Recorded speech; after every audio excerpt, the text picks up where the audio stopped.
26일에는 국내에서 생산한 아스트라제네카 백신으로 요양병원과 요양시설에서 첫 접종이 이루어집니다.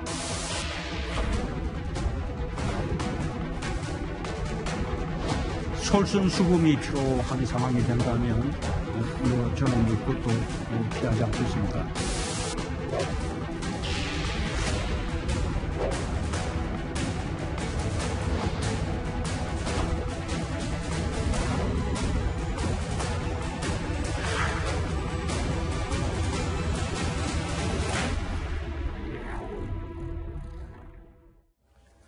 오는 26일이죠. 26일부터 이 코로나 백신 접종이 시작됩니다. 우리 국민이 가장 먼저 맞게 될 백신, 바로 아스트라제네카인데요. 그런데 이 백신의 1호 접종을 두고 여야가 뜬금없는 논쟁을 벌이고 있습니다. 먼저 포문을 연 사람은 유승민 전 의원입니다. 아스트라제네카 1번 접종자는 대통령이 하는 게 어떠냐라고 언급을 한 건데요. 이에 대해서 정청래 의원이 어제 이렇게 반박했습니다. 국가 원수가 실험 대상이냐? 1호 접종자로 할 수 없다. 대통령의 건강 상태는 1급 비밀이다. 이렇게 반박을 했습니다. 그러자 김금식 경남대 교수가요. 그럼 국민은 실험 대상이냐? 라면서 반박을 한 겁니다. 자, 이에 대해서 각 언론들은 해외 사례는 어떤지를 찾아서 보도하고 있습니다. 저희도 한번 찾아서 모아봤습니다. 해외 사례.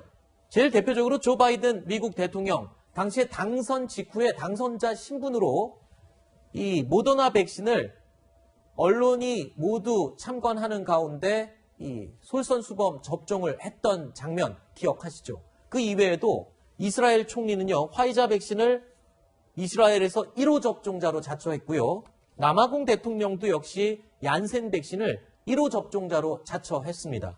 또한 인도네시아 대통령도 역시 시노백 백신을 국민 중 첫 번째로 맞겠다라고 나서서 실제로 맞았습니다. 자, 이렇게 보면은 뭐 대통령이 1호 접종자가 되는 것도 큰 문제는 없어 보이는 것 같기도 한데, 자, 장 변호사님께 여쭤볼까요? 이게 외국 사례를 보면 국가 지도자들이 솔선수범을 보인 게 맞아 보입니다. 어떻습니까? 그렇습니다. 사실 1호가 누가 될 것이냐는 상징적인 의미도 있고 굉장히 집중이 되는 그런 분야인데, 사실 뭐 유승민 전 의원이나 이렇게 1호가 대통령이 돼야 된다는 부분은 지금의 수급 일정상 좀 맞지 않는 부분이 있습니다. 네. 왜냐하면 우리나라에 가장 먼저 도입이 되는 아스트라제네카 백신 같은 경우는 이게 어떤 임상 실험의 축적량이 고령층에게는 충분히 확인이 되지 않았다는 이유에서 65세 이 연령을 기준으로 65세, 만 65세가 되지 않은 연령층부터 1차 접종을 시작하는 그런 어떤 그 절차를 갖고 있습니다. 잠시만요. 그러면 우리 문재인 대통령은 지금 65세가 넘었잖아요. 그렇죠. 만 68세이기 때문에 사실상 접종 대상자가 자체가 아니기 때문에 1호 접종 대상이 될 수조차 없는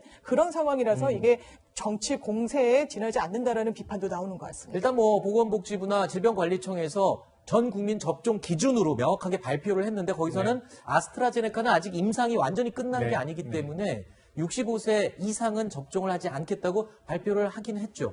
자, 그리고 지난 신년 기자회견에서 문재인 대통령은 백신 우선 접종에 대해서 이런 의지를 밝히기도 했습니다. 당시의 목소리 한번 들어보시죠. 백신 접종에 차질이 없다면 저는 대통령을 비롯한 공무원들은 방역에 종사하는 공무원들을 제외하고는 굳이 우선순위가 될 필요가 없다고 생각합니다. 다만 만약에 정말 백신에 대한 불안감이 아주 높아져서 백신을 기피하는 상황이 되고 뭔가 솔선수범이 필요한 상황이 된다면 저는 그것도 피하지 않겠습니다. 교수님, 사실 저 신년 기자회견 할 때만 해도 우리나라에 어떤 백신이 제일 먼저 들어올지 뭐 이런 게 막 말이 많고 왈가왈부할 때여갖고 글쎄요, 그 어떤 백신인지 정해지지 않은 상태에선 저렇게 대통령이 뭐든 먼저 맞겠다라고 얘기를 했습니다만, 지금 외국 지도자들의 백신을 봐도 모더나, 화이자, 얀센, 시노백, 그리고 아스트라제네카는 없습니다. 그러니까 이 당연히 아까 장윤미 변호사가 말씀해 주신 것처럼 우리 대통령은 접종 대상자가 아니기 때문에 65세 넘기 때문에 그렇다면 이건 어떻습니까?